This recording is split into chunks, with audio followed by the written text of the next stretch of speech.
80s demonic drama The Unholy gets a very welcome remastering to Blu-ray on the 25th of February 2019. Philip Jordan's script was written in the 70s and inspired by the box office success of The Exorcist. Director Camilo Vila discovered the unused script by chance some years later in Jordan's office whilst they were working together on another project. Liked it a lot and asked if he could use it. The rest is history, as in 1988 The Unholy opened to a great multitude of movie theatres across America and proved very popular. Now, thanks to Vestron Video, the Blu-ray collector's series of the Exorcist-inspired outing can be possessed. For home view and collectors alike, proving to still have the ability to turn heads, with this schlocky 80s look and goofy good practical effects. The Unholy. A red-headed, super hot and all but naked bar a slinky see-through slip dress, female demon is killing priests to feed off their souls by tempting them to turn to the dark side. A soul taker stealing a deathly deal with a cold-hearted kiss and a body desired to possess. The Unholy begins with the demon in alluring form, bare breasts and Barbara Bush going all maniacal Monica Lewinsky on poor priest Father Dennis in throat-ripping, bloody, barbaric fashion. Meanwhile, a dying man laying in the gutter of a New Orleans street following a traffic collision incident tells Catholic priest Father John Michael, played by Ben Cross, that he is in danger as a demon bitch wants him. Soon after, a suicide jumper asks for Father Michael, and just as the priest reaches out to the forlorn man, he is himself pulled out of the window and thrown down a deadly multi-storied height from the building's window, yet miraculously survives the fall. Father Michael awakens in a bed at the local hospital. No injuries sustained at all from the deathly high fall. No head trauma either. A miracle?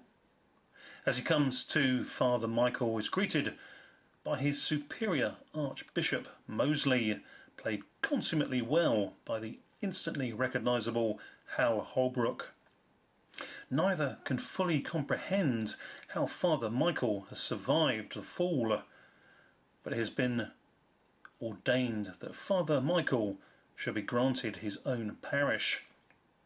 The same church, however, where his predecessor, Father Dennis, was murdered at the altar a few years earlier. An old blind priest, Father Silver, played by the late great Trevor Howard, appearing here in his final screen role, confides to the Archbishop that he believes that Father Michael is the chosen one. Father Michael takes up residence at his new parish, and the old church is re-blessed and reopened to the public, as its congregation is welcomed back by its new priest, Father Michael. Father Michael soon meets Police Lieutenant Stern, played by Ned Beatty, who has watched over the church as he was the investigating officer on the case of Father Dennis's murder. But he also tells Father Michael that he is the third and not second priest to be at the church.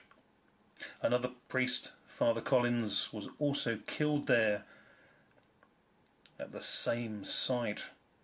Both priests discovered at the altar with their throats ripped out, and the motive, a murderer, unknown still. Evil is at play with Father Michael, now in situ. Evil is about to come out to play once again, and it does not play well with others. Pray for Father Michael. Soon Father Michael is visited by a troubled young woman named Millie, who works at the nearby nightclub for an owner named Luke, who has an unhealthy obsession with the occult and plays out regular stage shows at the club of a satanic nature. Both are troubled souls, and Millie was unusually close to Father Dennis just before he was murdered. Father Michael has a lot to take on board and cannot help but look deeper into the events of what is played out at the church and the surrounding area. New Orleans is hot and sultry both day and night, but night brings its own darkness and visits Father Michael in his dreams.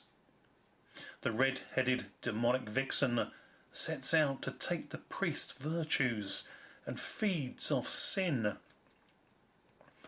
Only a priest of pure thought and good heart may stand up to this cunning and seductive demon.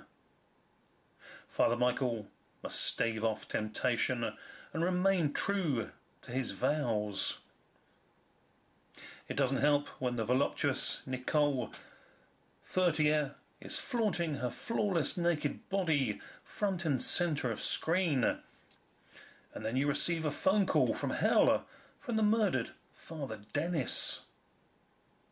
This is some unholy alliance to have to fend off cigarette smokers, sinners and Satanists to boot. What's a father going to do? He for sure has one devil of a damned job on his hands to look out for. The Unholy plays out well, delivers a nice 80s backdrop that even looking back upon today stands up well, delivering very well done practical effects work on the handcrafted and operated creatures, which all come into their own brilliantly well for the last act of the movie. The print here looks good and has cleaned up nicely for this HD remastering, offering clear audio sound delivery throughout as well. The Unholy offers 80s horror drama schmaltz with a very good professional cast, and the movie closes on one unholy battle for good over evil. The film is a solid 5 out of 10 experience, and with Vestron Video's new Blu-ray Collector's Series edition of the film here, with its detailed and highly watchable array of special features to follow, the release is worth of a bonus point, giving this remastered release an overall 6 out of 10 recommendation. The special features include a selectable audio commentary track with director Camilo Vila, an isolated score, audio interview with composer Roger Bellon, audio interview with production designer and co-writer Fernando Fonseca. Sins of the Father is a highly enjoyable, newly shot interview with star Ben Cross. Well worthy of your time to check this one out. Demons in the Flesh details the monsters of the Unholy. The original shot ending, featuring optional audio commentary with producer Matthew Hayden, is well worth checking out as well. Very interesting to compare the ending that we get with this release and the original intended one, which for me I actually prefer. Let me know what you think on that. The original theatrical trailer, TV spots, radio spots, original storyboard gallery, stills gallery, whew, and breathe. There's a lot of goodness there for sure. The Unholy is definitely a considered purchase, well worthy of your time revisiting or seeing for the first time. Thanks for watching, everybody. Bye for now.